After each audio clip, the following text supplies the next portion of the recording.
80 দশকৰ পৰাই কলিয়াবৰত ক্ৰিকেট খেলা আৰম্ভ হৈছিলে।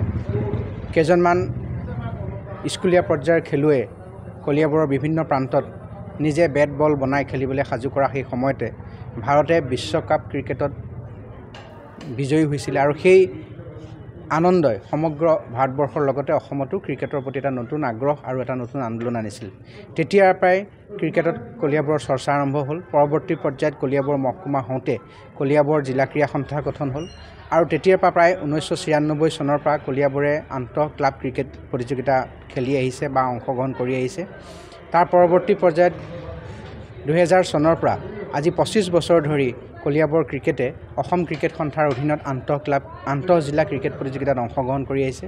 সুখৰ খবৰ যে আমি এই বছৰ 25 বছৰ ক্ৰিকেট খেলাৰ পিছত অসম ক্ৰিকেট সন্থাৰ যোৱা 14 ডিচেম্বৰ তাৰিখে কাজিৰঙাত অনুষ্ঠিত হোৱা সাধাৰণ সভাই কলিয়াবৰ ক্ৰিকেটক স্থায়ী জিলাৰ স্বীকৃতি প্ৰদান কৰিছে। আমি অসম ক্ৰিকেট সন্থাক ধন্যবাদ জনাইছোঁ আৰু যোৱা বছৰৰ পৰা আমি মহিলা ক্ৰিকেটো আৰম্ভ কৰিছিলোঁ। মহিলা টীমো ইতিমধ্যে খেলিছে আৰু আজি সেই ৰূপালী জয়ন্তীৰে এক অংশ হিচাপে আমি প্ৰাক্তন খেলুৱৈসকলক এটি সম্বৰ্ধনা, প্ৰীতি ভোজ, প্ৰীতি খেল আৰু মহিলাসকলৰ প্ৰীতি খেল লৈ এটা দিনজোৰাভাৱে আয়োজন কৰিলোঁ। ইয়াৰ পিছত আমি সোণালী যাত্ৰালৈ আৰম্ভ কৰিবলৈ চেষ্টা কৰিম, যাতে কলিয়াবৰৰ সুপ্ত প্ৰতিভাসমূহৰ মাজৰ পৰাই ৰাজ্যিক আৰু ৰাষ্ট্ৰীয় পৰ্যায়ৰ ভাল খেলুৱৈ ওলাই আহে। তাৰ কাৰণে আমি লক্ষ্য নিৰ্ধাৰণ কৰিছোঁ। অনাগত দিনত আমি অনুশীলন, প্ৰশিক্ষণ আৰু প্ৰতিযোগিতা এই তিনিটা কথাত সৰ্বাধিক গুৰুত্ব প্ৰদান কৰি আমি আগবাঢ়ি যাম। অসম ক্ৰিকেট সন্থালৈ আমি ধন্যবাদ জ্ঞাপন কৰিছোঁ কলিয়াবৰ জিলা ক্ৰীড়া সন্থাৰ তৰফৰ পৰা। কিহৰ কাৰণে 25 বছৰৰ পিছত আমাৰ কলিয়াবৰ ক্ৰিকেট সন্থাক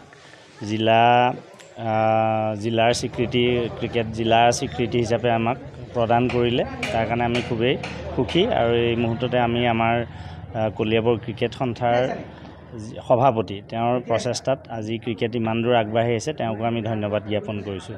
সকলোকে ধন্যবাদ জ্ঞাপন কৰিছোঁ। আহি থকা দিনত কলিয়াবৰ জিলা ক্ৰীড়া সন্থাৰ লগতে কলিয়াবৰ ক্ৰিকেট সন্থাই যাতে আগবাঢ়ি যাব পাৰে তাৰ বাবে মই সকলোকে শুভেচ্ছা অভিনন্দন জ্ঞাপন কৰিছোঁ। সকলোৱে চেষ্টা অব্যাহত ৰাখিম বুলি ভাবিছোঁ।